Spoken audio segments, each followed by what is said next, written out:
우리 주님 이름으로 사랑하고 축복합니다. 우리 사람이 사는 것을 가만히 보면은 사람들은 소유욕이 끝이 없습니다. 어떤 사람은 우리의 소유욕을 지옥과 같다고 얘기하죠. 그러니까 아무리 로또로 채워도 채워지지 않을 만큼 이 끝이 없는 우리 욕심의 그 함정이 우리 사람 안에 도사리고 있다는 것이죠. 어딜 가다가 우리가 작은 동산에 이 진분홍빛 꽃잔디가 피어 있으면은 누구나 다 저거 한 삽 퍼서 우리 마당에다 심었으면 좋겠다. 우리 집 화분 비어 있는데 거기다가 심어놨으면 좋겠다 하는 그런 마음의 유혹들이 설레이기도 합니다. 또 이렇게 어디를 가다가 보면 백화점이라든가 또 상가에 쇼윈도에 있는 예쁜 옷을 보면은 저거 내가 한번 입어볼까? 사볼까? 하고 실제는 들어가서 사는 분도 계시는 것이죠. 금은방에 보면은 아주 빛나는 귀금속들이 놓여져 있으면 그거 한번 끼워볼까? 한번 매볼까? 차볼까? 하는 그런 유혹들이 우리 사람 마음 안에 있습니다. 심지어는 이제 좋아하는 사람이나 스타들도 마찬가지죠. 예를 들면은 손흥민 선수, 또 배구 여제 김연경 선수라든가, 또 아주 유명한 그룹, BTS라든가 유진스 같은 그룹들이 있으면은 그들이 공연하는 경기장이나 또 시합하는 또 공연장에 가서 응원하고, 또 어떻게 하면 옆에 가가지고 내 카메라 들고 가서 함께 사진을 찍어볼까? 이런 마음들 갖고, 또 아니면은 사인이라도 받아보려고 그런 마음들이 있는 거죠. 그렇게 못하면은 이제 인터넷에 많이 있는 그 스타들의 사진을 이렇게 사진의 동영상을 저장해서 또 보기도 하고 또 내 바탕화면에다 깔아놓기도 하고 그러는 겁니다. 이제 그런 모든 심리가 뭐냐면은 직접적이든 간접적이든 내가 좋아하고 선호하는 사람이나 스타들이나 물건들을 내가 소유하고 싶은 그 끝없는 우리 사람들이 가지고 있는 소유욕의 발동이라고 할 수 있습니다. 그렇다면 여러분, 얼마나 이게 갖고 싶었는지 엊그저께 며칠 전에 이런 일이 있었죠.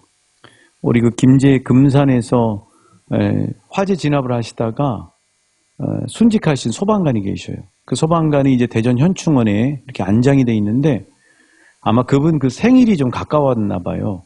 그분 친지가 남몰래 가서 그 영정 옆에다가 신발을 하나 이렇게 놓고 왔습니다. 근데 세상에 그 신발 누가 가져간 거 있죠. 경찰들이 아마 수사 중이라고 해요. 그러니까 우리 사람들의 이 소유욕이라고 하는 건 끝이 없는 겁니다. 뭐든지 꼭 내가 가져야 되고 내 손에 쥐어야 되고 아무튼 그렇게 해야 된다고 하는 그 소유욕이 우리 사람들에게는 누구나 다 있게 되는 것이죠. 그런데 정말 예수님을 이렇게 소유하고 싶다고 한다면 얼마나 좋을까요? 세상에 있는 모든 사람들이 저 유명한 스타들을 사인이라도 받아보려고 하는 그런 열망 가운데 쫓아다니는 것처럼 정말 저 예수님을 내가 소유하고 싶다. 저 예수님과 내가 함께하고 싶다 하는 그런 열망이 그 예수님께 향한다면 얼마나 좋겠습니까? 그럼 모든 분들이 진정한 복을 받게 될 줄 믿습니다. 사람들은 예수님을 생각할 때 이제 믿지 않는 불신자들은 신화 속에 있는 가생된 인물이라고 치부해버리는 경향이 있죠.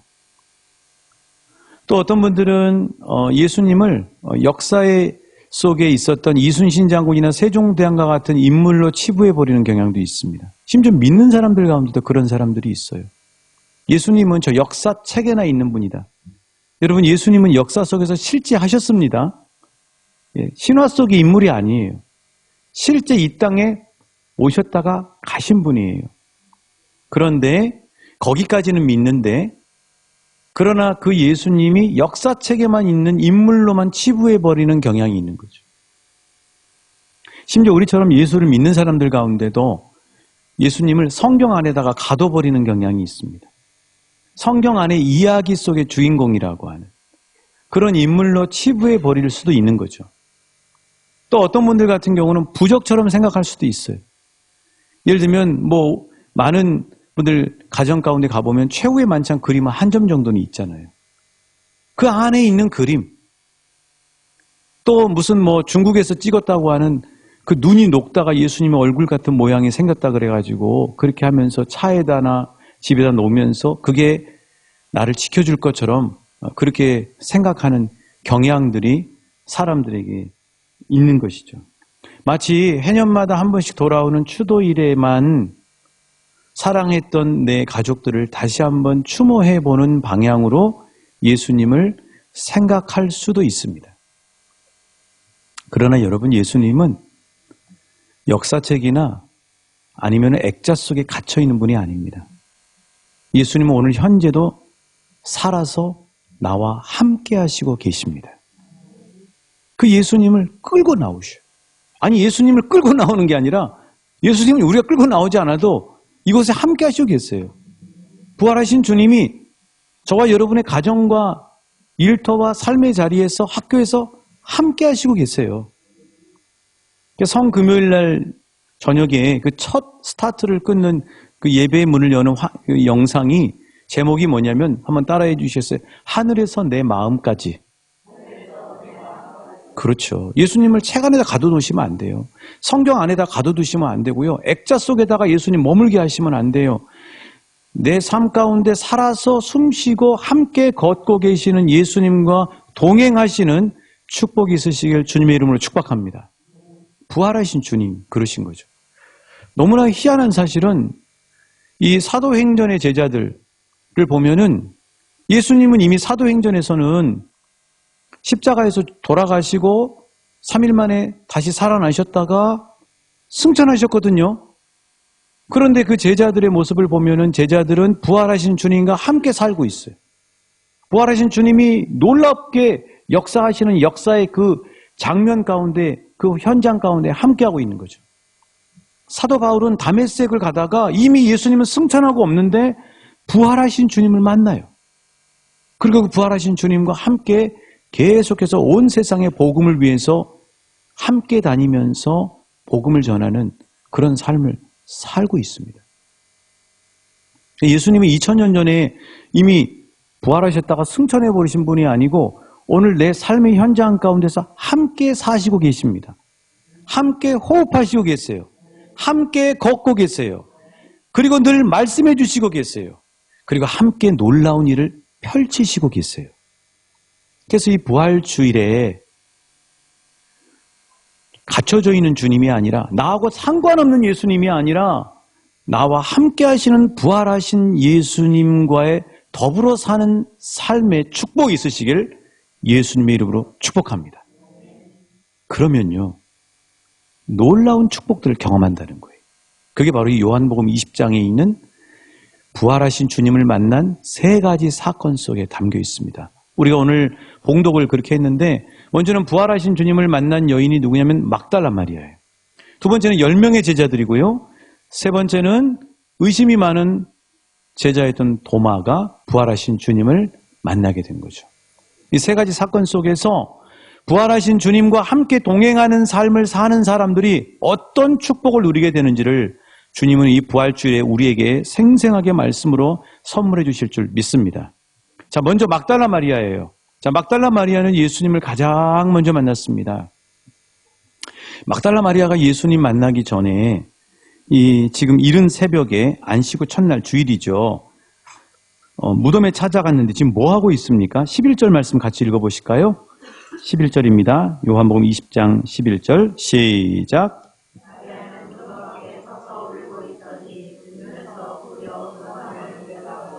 자, 막달라 마리아가 지금 왜 울고 있을까요, 여러분? 돌아가신 예수님이 무덤 속에 계실 줄 알았는데 안 계신 거예요. 막달라 마리아가 왜 울었냐면 빈 무덤을 보고 운 거예요. 예수님의 시신에 향품을 바르러 갔는데 그 예수님이 무덤에 없는 거예요. 그래서 막달라 마리아가 슬퍼서 울고 있습니다. 여러분, 빈 무덤만 보면 울어요. 우리 인생도 빈 무덤과 같은 삶의 공간에서 살면 막달라 마리아처럼 슬픔 가운데 잠길 수밖에 없다고 하는 사실을 우리는 알 수 있어요. 코로나 2년, 3년을 지내면서 전 세계 사람들이 다 우울해졌는데 2020년도 통계를 한번 보여드릴게요. 2020년도 통계를 보면은 전 세계 사람들이 2배로 우울해진 거예요. 코로나 2년, 3년을 겪으면서. 그런데 유독 우리가 살고 있는 대한민국 사람들은 더 많이 우울해졌어요.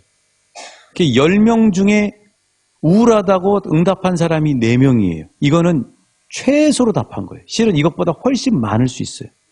그래서 우울증 유발률이 36.8%나 됐어요. OECD 국가 가운데 가장 우울증 유발률이 높은 나라가 대한민국이 되고 말았어요. 대한민국 사람들은 참 독특해요. 세계에서 7번째로 잘 사는데도 불구하고 행복하지 않다고 생각하는 사람들이 너무 많고요.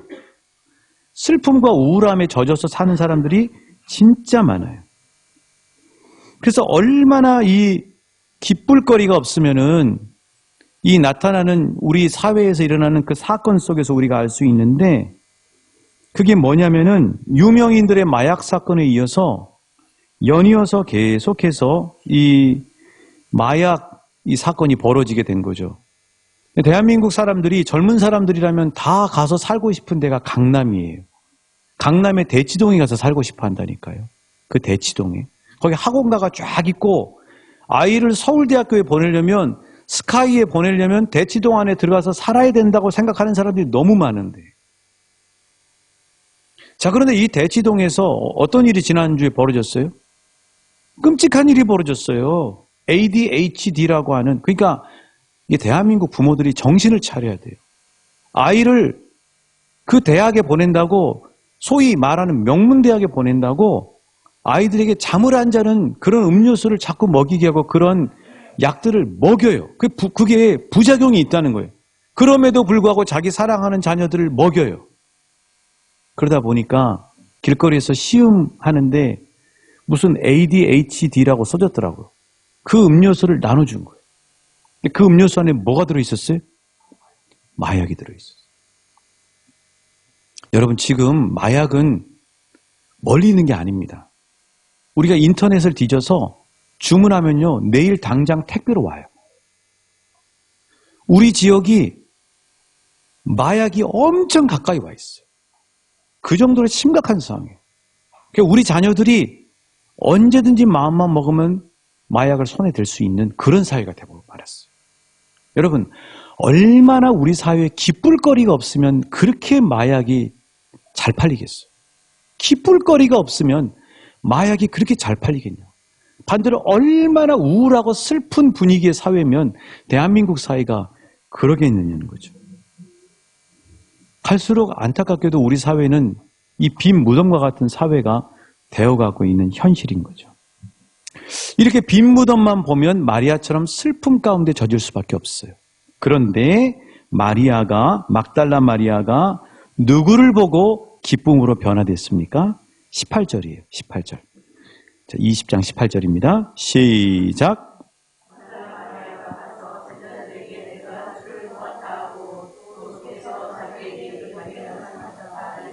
그렇죠. 여러분, 이 막달라 마리아가 외쳤던 내가 주를 보았다. 주께서 나에게 이렇게 말씀하셨다 하고 이야기하는 거에는 기쁨이 충만해져 있는 거예요. 방금 전까지는 빈 무덤만 보고 슬픔에 젖어 있던 마리아가 누구를 만나니까? 아니, 부활하신 예수님을 만나니까. 부활하신 예수님을 보니까 슬픔을 벗어버리고 놀라운 기쁨으로 변화되는 모습을 볼 수 있다고 하는 사실이에요. 그래서 사랑하는 저와 여러분이 이 마리아의 고백이 저와 여러분의 고백이 되실 예수님 이름을 축복합니다. 한번 따라해 주시죠. 내가 주를 보았다. 주께서 하신 말씀을 내가 들었다. 이걸 여러분의 가정에서 날마다 경험하시길 축복합니다. 여러분의 직장에서 경험하시길 축복합니다. 여러분이 사는 곳, 삶의 자리에서 경험하시길 예수님의 이름으로 축복합니다. 그런데 여러분, 마리아가 이미 예수님은 부활하셔서 계셨는데도 불구하고 이 마리아가 눈이 바뀌어요. 14절에서 보세요. 14절 보시면은 예수님이 지금 부활해서 계셨는데도 불구하고 마리아가 뒤를 돌아서 보는데 예수가 계셨는데도 불구하고 예수이신 줄을 몰랐다고 되어 있어요. 그렇죠? 14절에서 계신 것을 보았으나라는 헬라어 단어하고요. 지금 18절에서 내가 주를 보았다 하는 이 헬라어 단어는 다른 표현이에요. 14절에서의 보았다라는 이 헬라어 단어는 뭐냐면요. 건성으로 봤다는 거예요. 그런데 18절에서 내가 주를 보았다 하고 이때 이 보았다는 눈여겨봤다는 말이에요. 이 시간이 예배 드릴 때도 14절의 마리아처럼 건성으로 예배를 보고 건성으로 길을 쫑긋하고 건성으로 이 예배 자리에 있으면은 이 자리에 부활하셔서 함께 하시고 계시는 예수님을 마리아처럼 못 볼 수도 있어요. 그러나 18절의 마리아처럼 예수님을 눈여겨보고 예수님의 말씀에 눈여겨 귀를 기울이고 그리고 예수님께 진지하고 간절한 마음으로 이 시간을 예수님의 만나기를 원하시는 분은 18절의 마리아의 고백처럼 내가 주를 만났다. 내가 주를 보았다. 주께서 나에게 말씀하시는 주의 음성을 들었다. 하는 기쁨으로 변화되는 역사를 경험하게 되실 줄 믿습니다. 이 고난주간 특별 새벽 기도를 하면서 이 주님이 새롭게 해석을 해주시는 거예요. 그러니까 참 이 목사로서 말씀을 묵상하면서도 너무 신기한 거예요. 제가 태어나서 처음으로 외운 말씀이 요한복음 14장 6절 말씀이거든요. 내가 곧 길이요 진리요 생명이니.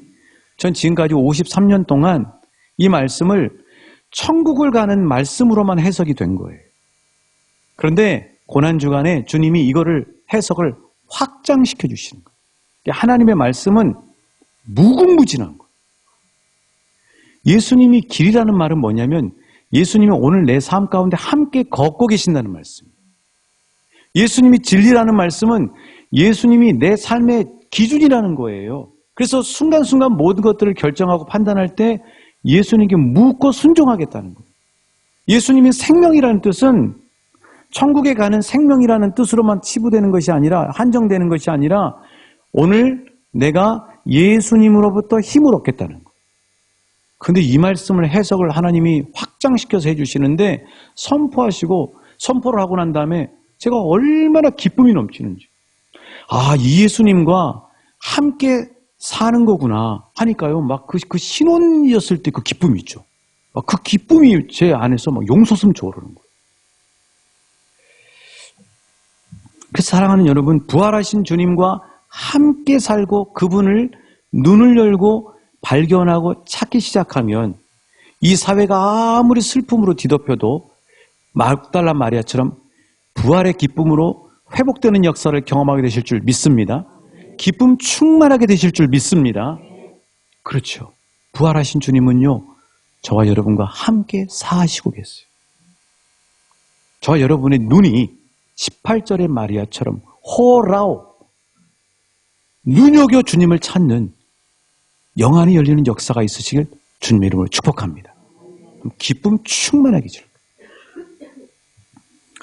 두 번째로 부활하신 주님과 함께 살면은 어떤 역사가 일어나는가 19절부터 23절에서 말씀하고 있는데 이제 두 번째로 부활하신 주님을 만난 사건이거든요. 여기 10명의 제자예요. 가룟 유다는 이미 죽었죠. 그 다음에 도마는 지금 딴 데 가 있어요. 나머지 10명의 제자, 베드로와 야고보와 요한 해서 10명의 제자들이 모여 있어요. 자, 그런데 한 집에 모여 있는데 그들이 지금 어떤 상태라고 말씀하고 있나요? 19절 상반절 한번 같이 읽어보실까요? 19절 상반절 시작. 이날 곧 안식 후 첫날 저녁 때에 제자들이 유대인들을 두려워하여 모인 곳에 문들을 닫았더니 그렇죠.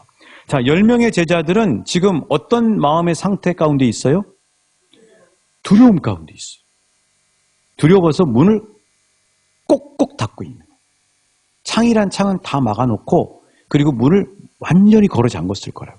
우리로 얘기하면 무슨 아주 튼튼하다고 하는 그런 자물쇠 가지고 온갖 것으로 다 문을 잠궈놨을 거라고요. 왜 그랬을까요, 여러분? 이해가 되잖아요. 자기들의 리더였던 예수님이 붙잡히시고 모진 고문을 당하셨어요. 그리고 십자가에서 처참하게 고난을 당하시면서 죽으셨어요. 여러분, 시범타라고 아세요? 옛날에는, 지금은 안 그렇지만 예전에는 학교에서 선생님이 조회만 하면은, 중학생 때 기억이 나요. 한 놈 나와! 그래가지고 얘기하시다가 때려요. 그러면 다 쫍니다. 군대에서도 그러죠. 훈련소에 딱 들어가면은 이 훈련 조교들이 군기를 잡기 위해서 사회물 뺀다고 하면서 한 사람을 시범타로 딱 잡아요. 그래서 그 사람을 잡아가지고 그 사람에게 막 무섭게 해요. 그러면은 다 쫍니다. 다 두려워요. 제자들에게 지금 예수님이 십자가에 고난당하시고 십자가에 죽으신 사건은 시범탄 거예요. 우리도 잡히면, 나도 잡히면 어떻게 된다는 거예요? 예수님처럼 된다는 거예요. 두렵겠어요? 안 두렵겠어요? 두려움뿐만 아니라 공포죠. 지금 공포 상황 가운데 있는 거예요. 예수님도 잡아갔는데 나도 잡아가겠구나. 나도 잡히면 저렇게 엄청난 채찍에 맞고 사람들 앞에서 침뱉음과 조롱과 모욕을 당하고 십자가에서 찢어져 죽겠구나. 이런 두려움이 제자들도 있는 거죠. 근데 그런 두려움 가운데 있는 제자들에게 누가 찾아오셨어요? 부활하신 예수님이 찾아오신 거예요. 부활하신 예수님이 찾아오셔서 그들에게 이렇게 말씀하셨습니다. 19절 하반절입니다. 예수께서 오사 가운데 서서 이르시되 너희에게 평강이 있을지어다. 너희에게 평강이 있을지어다.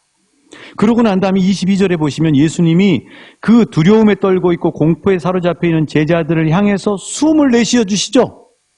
그 숨은요, 그 창세기 2장 8절에 있는 하나님이 진흙으로 사람을 만들고 난 다음에 불어넣은 생기하고 똑같은 단어예요. 지금 예수님이 공포에 떨고 두려움에 떨고 있는 제자들을 한 사람 한 사람을 향해서 생기를 불어넣고 주시는데, 숨을 불어넣어 주시는데 그 숨이 뭐냐면 평안의 숨이.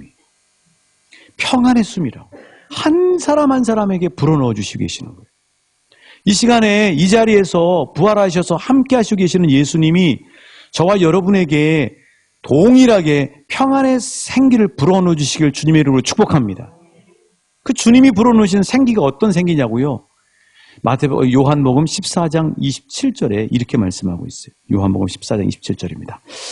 우리 같이 이 말씀 봉독하십니다. 시작. 곧 나의 평안을 너희에게 주노라. 내가 너희에게 주는 것은 세상이 주는 것과 같지 아니하니라. 너희는 마음에 근심하지도 말고 두려워하지도 말라. 그렇죠. 여러분, 이 평안을 경험해 보셨을 줄 믿습니다. 저는 이 평안을 경험해 봤어요. 진짜 어떨 땐 떨릴 때가 있더라. 너무너무 떨려요. 근데 언제가 떨려요? 막상 할 때는 안 떨려요. 하기 전에가 떨립니다. 사람이 어떤 공연, 아이들이 학원에서 하는 무슨 피아노 연주회 하면 기다리고 있을 때가 떨리잖아요. 항상 떨려요, 저도. 주일날 예배 전에 여기 무릎 꿇고 앉아있으면 항상 떨린다니까요. 안 떨리는 것처럼 보입니까? 떨리고 부담이 됩니다. 어떻게 하면 주님 앞에 먼저 받은 말씀을 생생하고 고스란히 우리 성도님들에게 그대로 그 은혜가 전달될 수 있을까가 두렵고 떨려요. 떨리거든요. 근데요, 그렇게 떨리더라고. 그날은 유독이 더 떨리는 거예요. 진짜 우왕청심환이라도 먹고 싶더라고. 떨리는데 진행을 해야 되는데 너무 떨리는 거예요. 그런데요, 갑자기 위에서부터요, 평안이 저한테 확 들어와 버리는 거예요. 방금 전에 언제 떨었느냐 하는 생각이 들 정도로, 내가 방금 전에 떨었나 하는 생각이 들 정도로 평안이 제 안에를, 제 영혼을 확 사로잡아서 감싸고 있어 버리다. 예수님이 요한복음 14장 27절에서 하신 말씀은 내가 주는 평안을 너희에게 주노라는 이 말씀은 이 땅에서 얻는 평안이 아니고 위로부터 부어지는 강력한 평안이구나. 세상이 주는 평안과 다른 위로부터 부어주시는 평안이구나 하는 사실을 경험하게 됐어요. 여러분, 이 위로부터 부어지는 평안이 얼마나 강력하냐면요, 성도님들이 때로는 전화해서 목사님, 지금 우리 시어머니가 우리 누가 지금 임종을 앞두고 있습니다. 서울에서 있었던 이 얘기. 그 안양의 호스피스 병동에 황급히 달려갔어. 호스피스 병동. 갔더니 시어머님이 너무 힘들어하는 거예요. 이제 병원에서는 이제 가망이 없다고 이야기하고 너무 힘들어서 막 이 침대에 제대로 있을 수가 없을 정도로. 그래서 양 팔을 묶어놨어요. 입에는 피가 흘러가지고. 며느님, 집사님 있고. 너무 괴로워하는 거예요. 근데 거기 가서 찬양을 불렀습니다. 예배를 드렸어요. 평화, 평화로다. 하늘 위에서 내려오네. 그 사랑의 물결이 영원토록 내 영혼을 덮으소서. 부르는데요, 위로부터 평안이 이분에게 들어오는 거예요. 이분이 그 찬송이 울려 퍼지는 순간부터 그 두려움이 떠나가고 고통스러움이 떠나가고 평안이 이분을 확 사로잡는 거예요. 그래서 평안하게 저는 예배 드리고 왔는데 어머님이 평안하게 임종하셨다는 말씀을 그 며느님 되는 집사님으로부터 들었어요. 여러분, 위로부터 부어지는 평안이 있습니다. 예수님의 평안이에요. 그 평안이 저와 여러분이 소망하실 때, 나와 함께 하시는 주님을 바라볼 때 그 평안이 우리에게 흘러 들어오게 될 줄 믿습니다. 근데 진짜 살면서 보면 전 서재에서 그거 많이 하거든요. 예수님 하고 얘기해요. 근데 예수님을 인식하는 순간부터 그렇게 염려됐던 염려가 떠나가고요. 그냥 예수님만 봐도 평안해지더라고요. 예수님만 봐도 평안해져요. 예수님을 찾기만 해도 평안해져요. 그 예수님이 느껴지기만 해도 평안해져요. 그분은 이 세상의 그 어떤 것보다 크신 분이거든요. 그분은 정말 나를 사랑하시는 분이시거든요. 그분은 나에게 생명까지 내어주신 분이시거든요. 여러분, 부활하신 주님을 찾고 부활하신 주님을 부르고 부활하신 주님과 함께 살면 그 어떤 두려움과 공포 가운데 있을지라도 위로부터 부으시는 평강의 은혜를 경험하게 되실 줄 믿습니다. 이게 부활하신 주님과 함께하는 두 번째 축복이에요. 자, 세 번째로 부활하신 주님과 함께하면 어떤 역사가 일어나는가? 한번 따라해 주시겠습니다. 의심이 변하여 믿음으로 바뀝니다. 부활하신 주님을 만났던 막달라 마리아는 슬픔이 변해서 뭐가 됐어요? 기쁨이 됐어요. 10명의 제자들은 공포가 두려움 가운데 있었던 제자들이 부활하신 주님이 찾아오니까 어떤 역사를 경험하게 됐어요? 위로부터 부으시는 평안의 은혜를 경험하게 됐어요. 마지막 세 번째로 부활하신 주님과 함께 하는 사람은 의심이 변하여 믿음과 확신이 됩니다. 다윗이요, 두 번이나 이 얘기를 합니다. 시편 14편하고 53편에서 뭐라고 얘기하냐면 어리석은 자는 그의 마음에 이르기를 하나님이 없도다 이렇게 얘기해요. 왜 어리석다 그랬을까요? 그 마음에 하나님이 없는 사람이 왜 어리석을까요? 스스로 복을 발로 찬 거예요. 영화를 열어놓고 보면 나 하나님 싫어! 나 하나님하고 함께 안 할 거야! 이거는 실은 스스로 복을 걷어차는 거예요. 이 세상의 최고의 복은 예수 만난 복이거든요. 예수님과 함께하는 복이거든요.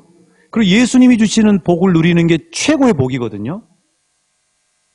그러니까 우리는 이 믿음이라고 하는, 신뢰라고 하는 발판을 스스로 걷어차면 안 돼요. 믿음이라고 하는 발판을 걷어차면 어떤 일이 벌어지냐면 자기만 손해요. 삶이 복잡해지기 시작하고요. 피곤해지기 시작해요. 그 단적인 예로 어떻게 할 수 있냐. 의부증이나 의처증에 걸린 사람하고 살아보십시오. 얼마나 피곤한지 몰라요. 믿지를 못하니까 복잡해져요. 자꾸 이 사람에게 뭔가를 더 얘기해서 설득을 해줘야 돼요. 믿게 해줘야 돼요. 그러니까 믿음이라고 하는 걸 걷어차면 사람이 피곤해지기 시작하고 복잡해지는 거죠. 실은 우리가 사는 모든 삶의 활동들은 뭐를 바탕으로 하고 있냐면 믿음이라고 하는 발판 위에서 행동을 하고 있어요. 자, 카페를 갔습니다. 차를 주문하고 또 커피가 쓰니까 맛있지만 쓰니까 빵을 하나 하잖아요. 요새는 베이커리 앤 커피가 많잖아요. 그러면 그거를 우리가 커피를 마음껏 드시고 빵을 드시는 이유는 믿기 때문이에요. 거기다가 독약이나 안 좋은 거 탄다 그러면 드시겠어요? 항상 믿음이라고 하는 신뢰가 있으니까 커피라든가 빵을 드시는 거예요. 자, 의사나 약사를 믿지 못하면 위내시경을 절대 받을 수가 없습니다. 약을 먹을 수가 없어요. 그 약이 독약일지 어떻게 알아요? 해로운 약일지 어떻게 알아요? 우리는 의사 선생님이나 약사 선생님을 믿기 때문에 병원에 가서도 마음껏 맡기고 그리고 조제받은 약을 드시는 거죠. 자, 은행을 우리가 믿기 때문에 알뜰살뜰 모은 재산을 맡기는 거예요. 이발사나 미용사를 믿지 못하면 절대 그 면도칼에다 댈 수가 없어요. 그렇죠? 목을 딸 수도 있잖아요. 심지어는 피곤해서 스르르 자잖아요. 머리만 맞으면 졸음이 오더라고요, 저도. 어떻게 고데기에다 나를 맡겨요? 고데기를 찢어버릴 수도 있잖아요. 가위로 찔러버릴 수도 있잖아요. 여러분 그런 생각 해보셨어요? 안 해보셨잖아요. 왜 그래요? 우리가 하는 모든 활동들은 실은 전부 다 믿음이라고 하는 게 바닥에 깔려 있어요. 그 믿음이 없으면 절대 우리를 맡길 수가 없습니다. 하나님을 믿지 않는 것은 스스로 믿음과 신뢰라고 하는 가장 세상에서 안전한 발판을 걷어차는 거예요. 여러분 이 세상에서 하나님이 가장 믿을 만한 분이에요. 인생을 살아보시면 알아요. 아무리 좋은 사람도 그 사람은 나를 다 이해할 수 없어요. 그 사람은 온전히 믿을 수가 없어요. 내가 가지고 있는 거 다 털어놓으면 그 사람 견디지를 못해요. 그런데 하나님은 가장 신뢰하실 수 있어요. 하나님은 변함이 없어요. 하나님은 한결같아요. 하나님은 끝까지 책임져요. 하나님은 다른 사람 다 떠나가도 내 옆에서 끝까지 함께 해주세요. 근데 왜 하나님이라는 가장 믿음의 반석을 걷어차요? 이 세상에서 가장 확실한 믿음이 하나님을 향한 믿음이라고. 그런데 왜 하나님을 못 믿냐면은 도마처럼 하기 때문에. 도마병이라고 하는 도마 증세. 도마가 다른 10명의 제자들은 이 부활하신 주님을 만났다 하고 얘기하는데 도마는 뭐라고 얘기합니까? 25절에서 말씀하죠. 25절에. 이 도마 자기 기준이 있잖아요. 뭐라고 얘기해요?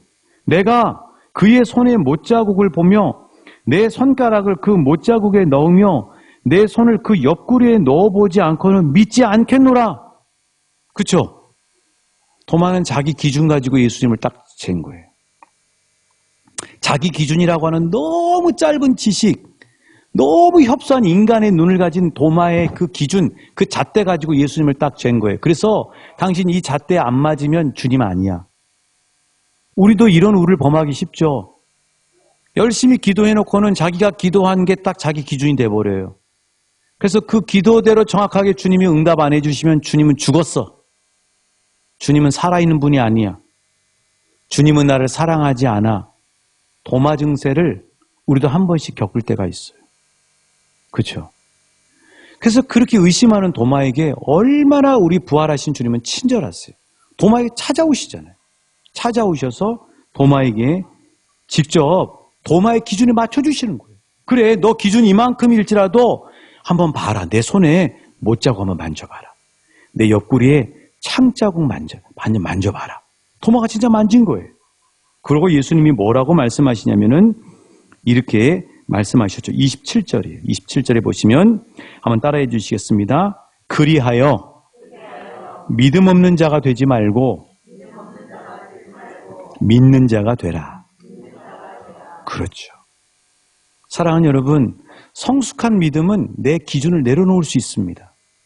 내 기준대로 응답해 주지 않아도 하나님은 내 앞길을 훨씬 멀리 보고, 그리고 우리 자녀들의 삶을 가장 잘 알고 앞으로 이 세상이 어떤 것이 발달할지 너무나 잘 아시는, 미래까지 보시는 주님이시기 때문에 그분이 응답해 주시는 것이 내 기준에 안 맞아도 가장 선한 응답인 줄 믿는 것이 믿음이에요. 사순절 40일 기도회가 다 끝나니까 기도 응답들을 많이 받으시더라고요. 그런 소식들을 알려주시고, 저도 그런 기도 응답들을 많이 받았거든요. 아마 말씀 안 하셔서 그렇지 많이 있으실 거라고.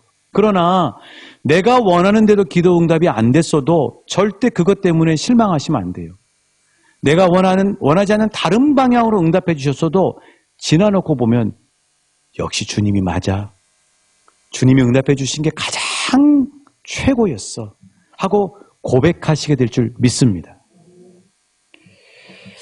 이 강원도 어느 산골 마을에서 목회하시는 목사님의 간증이 이제 생각이 나더라고요. 이 도마의 이야기를 들으면서.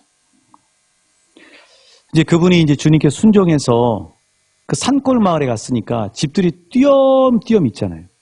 띄엄띄엄 있는 그 집들을 일일이 방문하면서 전도하고 열심히 목회를 한 거예요.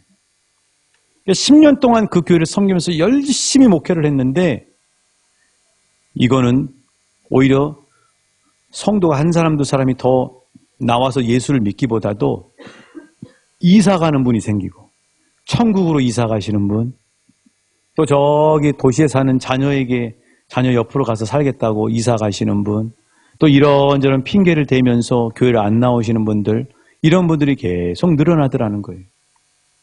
목사님이 10년 동안 열심히 나름대로 한다고 했는데 얼마나 정말 실망이 되고 회의가 들고 목회 위기가 찾아왔겠어요? 그런데 놀랍게도 그 무렵에 그 지역에서 신통방통하다고 소문나 있는 무당 점쟁이가 이 교회에 나오게 된 거예요. 무당 점쟁이가 교회에 나오게 됐어요. 근데 무당 점쟁이가 교회에도 어떻게 되나 하고 다 들었을 거 아닙니까? 근데 이 점쟁이가 양심선언을 하고 온 거예요.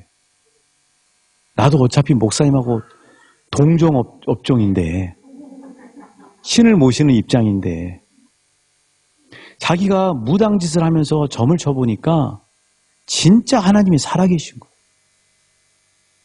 자기한테 점을 보러 온 그 어떤 사람들 중에 보니까 진짜 예수를 제대로 믿는 사람은 와서 점을 치면 점괘가 안 나오거든요. 그리고 또 자기가 모시고 있는 장군님이라는 귀신이 자기한테 얘기해 주는 거예요. 저 예수쟁이야 하고 자기한테 얘기를 해주는 거죠. 알지 않겠어요? 무당이 오히려 잘 알죠. 구슬해줘 하면은 구슬하는데 구슬 막 하다가 갑자기 예수 잘 믿는 사람이 거기 굿에 딱 구경 오면은 이게 굿이 안 되는 거예요. 그런 일을 경험한 거예요. 무당이 오랫동안 무당 일을 해보니까 어떤 걸 알게 됐냐면은 하나님이라는 신은 정말 센 분이구나. 그리고 진짜 하나님을 믿으면은 그 사람 마음 안에 하나님이란 분이 함께 사는구나 하는 사실을 알게 된 거예요. 그래서 이 무당이 양심선언을 하고 그동안 자기가 모시고 돈 벌었던 그 귀신하고 결별을 하고, 그리고 진짜 하나님은 살아계시는구나 알기 때문에 교회를 나오게 된 거예요. 여러분, 그 무당이 나오면서요, 그동안에 안 나왔던 사람들이 교회를 나오시기 시작하더래요. 그래서 지금도 그 교회에서 기도 열심히 하시고 최고로 잘 섬기시는 권사님으로 그 교회를 섬기시고 계신다는 사실이에요. 여러분, 복음서를 보면요, 귀신이 예수님을 훨씬 잘 알아요. 하나님의 아들이라고 다 알아요, 귀신. 여러분, 귀신이 예수님 잘 압니다. 우리 안에 성령님이 계신지 안 계신지 귀신이 잘 알아요. 귀신은요, 벌벌 떨어요, 예수님 앞에.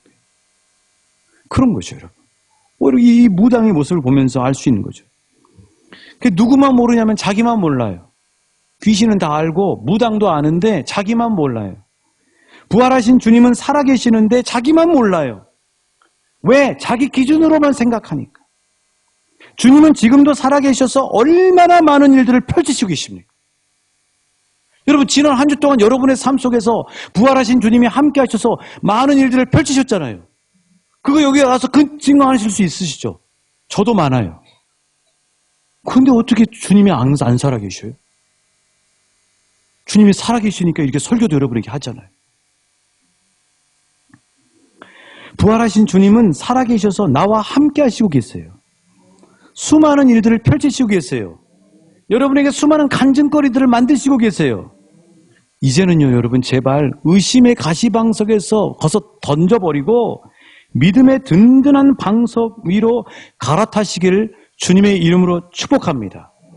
도마의 역사가 이 자리에 있는 분들에게 있으시길 소망합니다.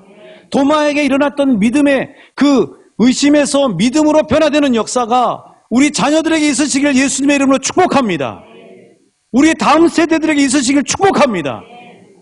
그 역사가 일어나기를 우리 함께 소망을 하면서 기도하길 소망합니다. 부활하신 주님은 역사책이나 성경 속에나 액자나 그림 그리고 사진 속에 아니면 우리 믿음의 선조들의 이야기나 기억 속에 갇혀 있지 않습니다. 예수님은 박제가 아니에요. 부활하신 주님은 지금도 나와 함께 하시고 계십니다. 지금도 나와 함께 살고 계세요. 지금도 나와 함께 출근하시고 계세요. 지금도 나와 함께 식사하시고 계세요. 지금도 나의 곁에서 함께 주무시고 계세요. 그분이 하나님 나라 갈 때까지 계속해서 내 삶에 동행하셔서 수많은 일들을 펼치시고 계실 거예요. 사랑하는 여러분, 주님의 이름으로 간곡히 부탁드립니다. 주님을 저 멀리 가둬두지 마시고 주님과 함께 부활하신 주님과 함께 사시는 놀라운 축복이 있으시길, 2023년도 부활주일에 놀라운 역사가 있으시길 예수님의 이름으로 축복합니다.